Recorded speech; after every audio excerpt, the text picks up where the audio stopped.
Og heimurinn, hann sér náttúruna á Íslandi, hann sér óspillt land, hann sér friðsælt land, hann sér öruggt land.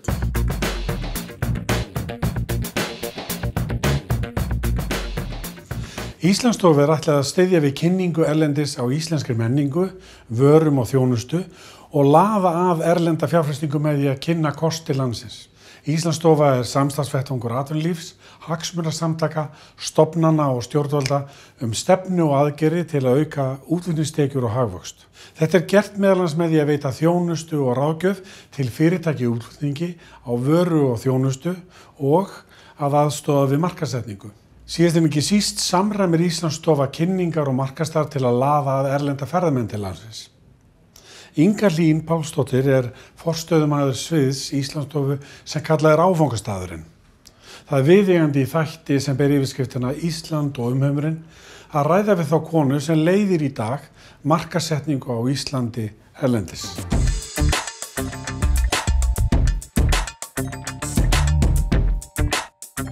Velkomin. Kannski fyrst að heyra frá þér skipulag á Íslandsstofu og hvað þessi stofnun Íslandsstofa sjálfseignarstofnun núna, lögin breyttust núna 1. september á síðasta ári. Íslandsstofa stofnuð 2010 og við samstarfsvettvangur atvinnulífs og stjórnvalda og hagaðila þegar kemur að því að auka útflutningstekjur og hagvöxt fyrir landið. Og við höfum unnið ýmislegt kynningastarf og við vinnum með útflutningsaðstoð líka og aðstofum beinar erlendar fjárfestingar og við vinnum að menningarkynningu og mörgu fleira sem að snýra því að efla Ísland út á við. Hver borgar? Hvaðan kemur fjármagnið? Íslandsstofa fjármögnuð meðal annars á markaðsgjaldi.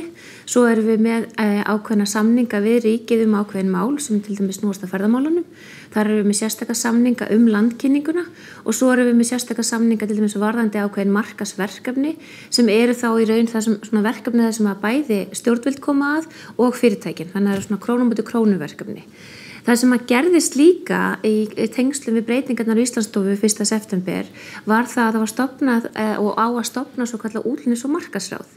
Og það ráð að taka til starfa núna á næstu dögum og þar snýr það meðal annars að því að þar utanríkisráðherra sem skipar í ráðið og það á að móta ákveðna stefnu, langtíma stefnu til langs tíma í þeim skilningi varðandi útflutnings- og markaðsmál fyrir Ísland. Í ráðinu sitja mjög margir aðilar, þetta verður 40 aðilar, þar eru 4 ráðherrar, þar eru aðilar frá öllum þingflokkum, þar eru sveitarfélögin, samtök atvinnulífsins eiga stóran þátt og markaðsstofu landshlutanna.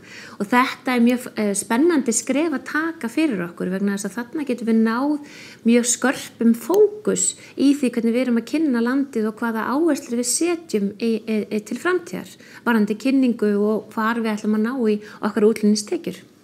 Þessi langtíma markmið sem hafa verið mörg, getur þú sagt okkur aðeins meira frá þeim? Nú vorum við að fara að vinna þau hafa ekki verið sett hingað til.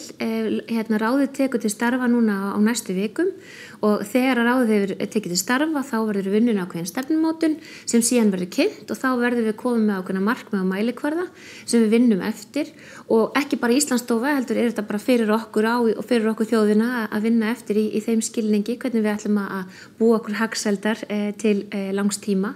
Það sem að við munum gera í tengslum við þetta að leggja líka ákveðna línu varðandi eins og til dæmis markaðssvæði, hvar í heiminum ætlum við að leggja ríka áherslu á markaðsstarfið, hvar ætlum við líka hvaða atvinnugreinar ætlum við að leggja sérstaka áherslu á, hvað teljum við tækifærin liggja. Þannig að það mjög margt í þessu sem að mun skapa okkur spennandi og ákveðin tækifæri inn í framtíðina.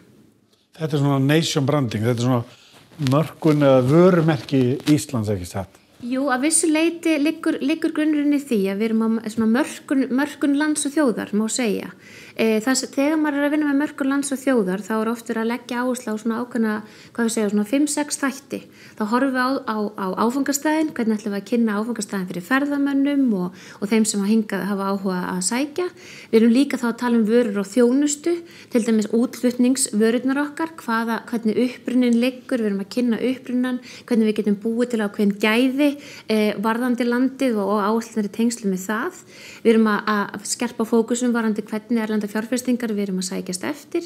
Við erum líka að horfa og kannski horfum minna og tölum minna það að búa til og skerpa fókusum það hvernig við kynnum það að fólk vilji koma hingað til að starfa og vilji læra, fara í háskólan okkar og fleira.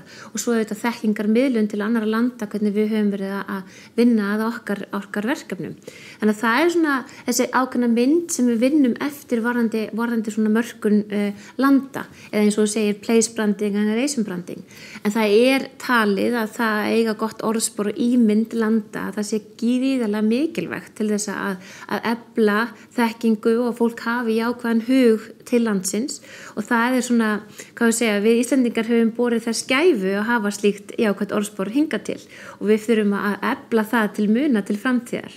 En lykillinn að slíku að það sé sett stefna sem við erum nokkuð sammála og hafi jákvæð áhrif á okkur, sem skýr markmið og mælikvarðar og við svona sem þjóð séum nokkuð sammála því að þetta sé sú leið sem við ætlum að fara.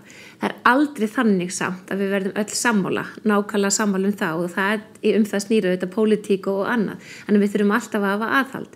En við getum skert fókusinn og við getum skapað okkur meiri tækifæri með því að vinna meira saman. Og það sem ég hef lagt ríka áherslu á þetta samstarf aðila og samstarfa allra hag aðila í tengslum við svona og við höfum, fyrir nokkrum árum teiknum við svona ákveðin hring þar sem við vorum svona svolítið að skýra þetta að við viljum að Íslendingar taki þátt í því að kynna landið, atvinnugreinar við sem að byggja upp samlega milli atvinnugreina í því hvað við erum að kynna og af hverju við erum að kynna það, stjórnvöld þurfa að taka þátt, sveitafélög og borg þarf að taka þátt í því hvernig við erum að kynna og við séum sammála þar líka, utanríkisþjónustan, sendiherrar, viðskiptafulltrúar, ráðherrar og allir slíkir þurfa að taka þátt í því hvað við erum að leggja fram og það akkurat verið að gera núna með útlendis- og markaðsráði. Líka megum við ekki gleyma okkar að helstu talsmönnum erlendis. Það eru bæði ferðamennir sem hafa komið hingað og þeir sem hafa keypt af okkur vöru og þjónustu og eru ánægðir. Þetta fólk eru svo sannarlega góðir sögumenn í því að segja söguna af Íslandi. Því öll erum við að segja söguna og þurfum að hafa svona jákvæðar sögur að segja. Það svona að finna eitt samhljóm fyrir áfangastæðin Ísland. Það er þitt verkefni. Það að vissu leita hlutverkið en samhljómurinn verður kannski aldrei einn. Það eru kannski svona nokkru samhljómar og sögur sem við erum að vinna með. Og til dæmis núna undanförnu þá höfum við stækkað okkar verkefni sem við kallum Inspired by Iceland. Við vorum alltaf að vinna bara með áfangastæðin. Nú erum við farin að tala um matvæli, uppruna gæða og í matvælum. Við erum að tala um fjárfestingar og viðskipti og þá höfum við til dæmis mikið verið að vinna með þemu í kringum orkuna, sjálfbærnina, sköpunarkraftin, nýsköpunin og fleira og allt það sem við höfum fram að færa í þessum þáttum og þetta hefur gríðarlega jákvæð áhrif út af við að svona skerpa fókusinu þarna. Þetta það sem við ætlum að koma á framfæri og þegar við vitum það þá svo miklu auðveldara að vinna út af við. Til dæmis við erum að vinna með almannatextaskrifstofum, við erum að vinna með alls konar aðilum í kringum ferðasýningar, vörusýningar og fleira og þegar við vitum hvað við erum að leggja áherslu á þá verður fókusin bara miklu skýrari og svona fólk sér okkur í svona skýrara ljósi, skulum við segja. Þetta mikil ábyrgð sem á ykkur lögum. Já, en þetta ekki bara okkar. Þetta okkar allra að kynna landið okkar. Og það sem að kannski svolítið gaman að velta fyrir sér líka í þessu hvernig aðrir horfa á landið. En þess að við þurfum oft í svona mörkunarvinnu, þá þurfum við að samræma svolítið hvernig sér heimurinn okkur og hvernig viljum við sjást. Og heimurinn, hann sér náttúruna í Íslandi. Hann sér óspillt land, hann sér friðsælt land, hann sér öruggt land. En við gerum svona viðhorfsrannsóknir út af mörkuðunum reglulega á 7 markaðssvæðum og á þessum svæðum sjáum við að þessi lykilorð að koma aftur og aftur. Það sem hins vegar áhugavert að við til dæmis mælumst ekkert sérstaklega hátt þegar kemur að því að vera nútímalegt samfélag. Fólk sér meira náttúrumyndina af Íslandi og slíku og það líka áhugavert að velta fyrir sér að við höfum verið að kynna áfangastæðin okkar mjög sterkt síðustu ár að ef við til dæmis horfum bara til að vera þjónustu sem við höfum kannski ekki lagt jafnmikla áherslu á þá 70% sem geta ekki nefnt neinar vörur eða þjónustu frá Íslandi. þeir sem að nefna eitthvað, þeir nefna fiskin okkar, þeir nefna skyr, þeir nefna ullina, þeir nefna tónlistina og þannig að ég held að við hefum gríðarlega mikið undir að leggja meira áherslu þar og það einmitt það sem við höfum reynt að gera þó í gegnum áfangastaða kynninguna að blanda þessu saman.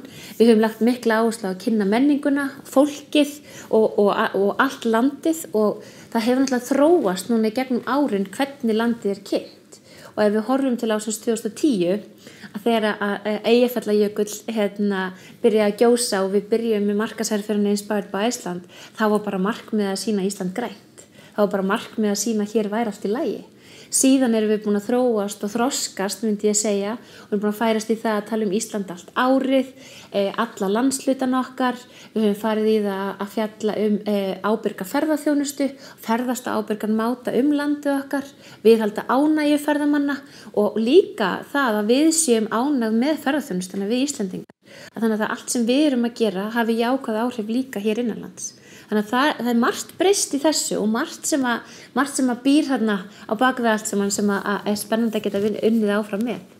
Er þetta ekki skemmtilegt starf? Þetta er frábært og ég hef verið svo glöð að fá að starfa við þetta síðustu árin og til það að vera forréttindi að fá að vinna með landið okkar og sýna því virðingu á sinn hátt. Og þess að ég segi alltaf og vil trúa því til framtíðar að samstarfi eykur slagkraft og það er leiðarljós sem að ég fylgi alltaf í mínu starfi. Inga Hlín, kæra þakkir fyrir komin. Takk hérlega.